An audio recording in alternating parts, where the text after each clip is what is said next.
Oh, it's absolutely part of our toolkit, our tool bag. We pull this out. We need to. Like we as urologists, if we focus just on arterial flow to the, we are missing the boat.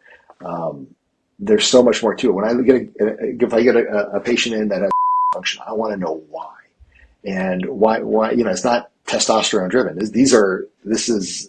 have to look at everything. You have to look at, are they obese? Are they diabetic? Do they have hypertension? Do they have high cholesterol? Do we screen for those things? If they're abnormal, do we send them into, back to their family doctor? If they have cardiovascular disease, do we send them to a cardiologist early? I mean, this is the is a barometer to our overall health and how we're doing.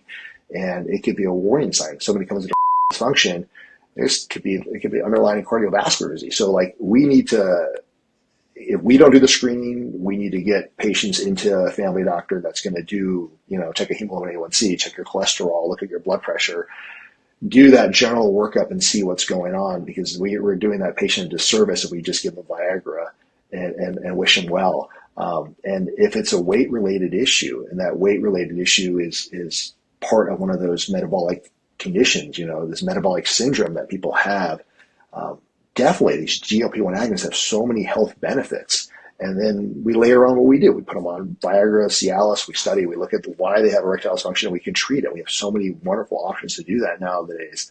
But I think it's important that we do a full workup, and that's more than just handing out Viagra and Cialis, or more than just taking a testosterone.